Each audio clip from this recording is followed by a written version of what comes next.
Welcome to Champions Heart. You can't play boxing. Featuring boxing addict Johnny Farache and friends from superfans to superstars. Let's roll.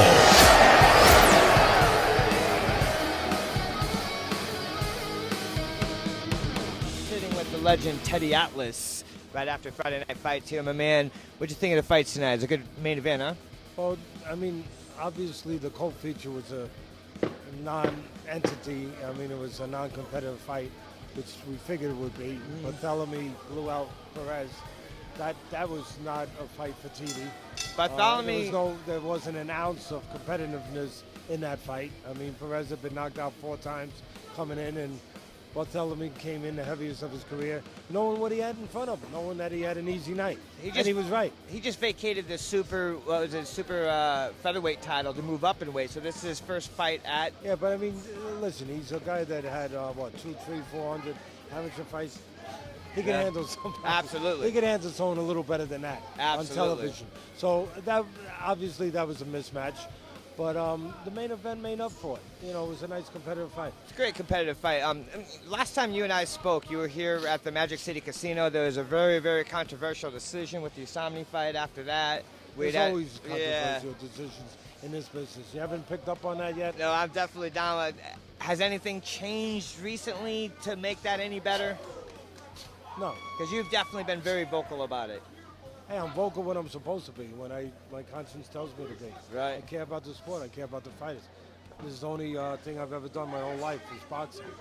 So I care how it's done. I care about the future of it. And the judges can definitely influence that future in a negative way. Yeah. When they give bad decisions, they chase fans away. Yeah. They chase them to MMA.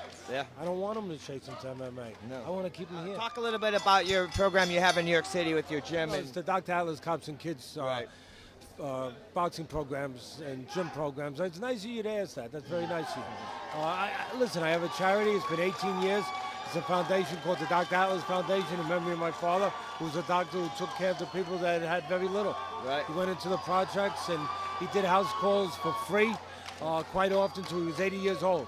I just thought that a man who took care of the poorer people, that never forgot that even as a doctor that you have a responsibility to take care of those who can't take care of themselves. He actually built a hospital for people that couldn't get proper health care. He built a hospital. They didn't have insurance in those days, and he covered the cost.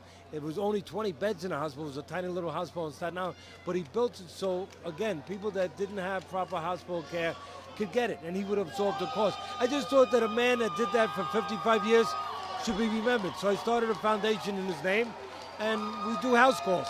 You know, we take care of people that need help. If it's a family that has a kid who's sick and their insurance doesn't take care of the treatment program, we step in, we take care of it. They need to fly out of state, we fly them out of state for a different program. Amazing. They need a handicap ramp, we put the handicap ramp up. If it's a single mom with 4 kids and she's struggling, she's trying, but she's struggling, her utilities are being shut off in the middle of the winter, we step in and we make sure they're not shut off. And we also run, as you said, 3 boxing gyms, 2 on Staten Island, all in tough areas, you know, needy areas. Yep.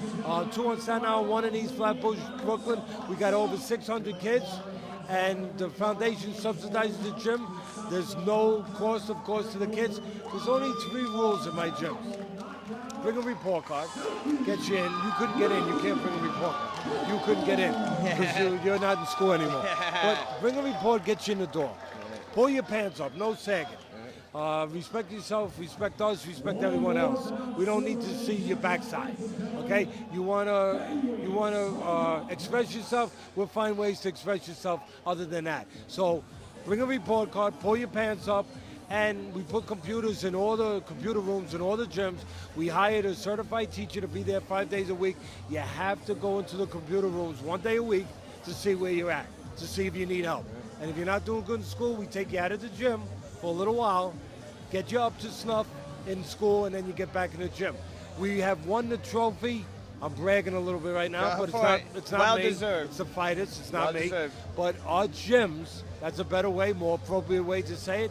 Our gyms have won the Golden Glove, the trophy for most Golden Glove champions the last 7 years in a row in all of New York. Wow. We have sent kids We have sent 8 kids to nationals that have won the nationals. We have a beautiful kid. We have a lot of beautiful kids. But we have Marcus Brown, who made the Olympics, out of and Al Heyman's doing a great job with him. Is doing good. Ranked number 10 by FightNews.com, by the way. We also have a kid named Earl Newman, who's a heavyweight, young kid, won the nationals. He turned pro under Al Heyman. He's now, I think he's 3-0, 4-0 as a pro. And we have a young kid also, Chris. He calls himself B-Hop. He just won the 126-pound national title, number 1 126-pounder in the country out of our gym. He's turning pro with Al Heyman now too. But I have nothing to do with the kids that turn pro. All I do is make sure our lawyers look at their contract, make sure they're good with good people that are going to look out for them, like Al Heyman. I have nothing to do with them because I will never have people saying, oh, now we know why Teddy subsidizes those gyms, because he's using it as a farm system to get pros. No, I have nothing to do with those kids when they turn pro. Only as amateurs, and the most important thing, if I'm just producing fighters, or I feel I am, I will shut the gyms. I tell you, on my word, I will shut the gyms down tomorrow if all we're doing is producing fighters. I open them for one main reason: keep kids in high school, get them from point A to point B, give them a better chance to get past those 5 years in their life where they could get into a little trouble. That's why I got the gyms open. They become champion fighters, God bless them. Great. That's not why I got the gyms open. Keep them in high school and direct them in the right way with the discipline they learn from boxing, the confidence they get from boxing, the pride they get from boxing. Let them become better people. That's why the gym's open. You know what? It's a beautiful, beautiful thing that you do. Boxing has saved so many people's life, including my own. I started boxing at a very young age as well. And I'm still boxing now. 46 years old. I'm boxing for the Florida State Golden Gloves Saturday night. Yeah, you look good. You keep yourself in good shape. Yeah, thank you. I do. I eat well. I run. I keep in shape. And I still box. You know what? Doing this stuff we love for the sport. I've read your book, and the way you speak about your father is very admirable to me, you know, and the things that you've done in boxing have been influenced a lot by what you've seen your father and, you know, done and what you're doing. So I admire you for many levels other than boxing, and it's an honor to sit here and interview you. Very kind of you. Yeah. That's very nice of you. I appreciate it. No problem, man. But anyway, I just really appreciate you taking time to speak with me today and, you know, talking about your gym up there in New York. I love your passion for boxing and everything else.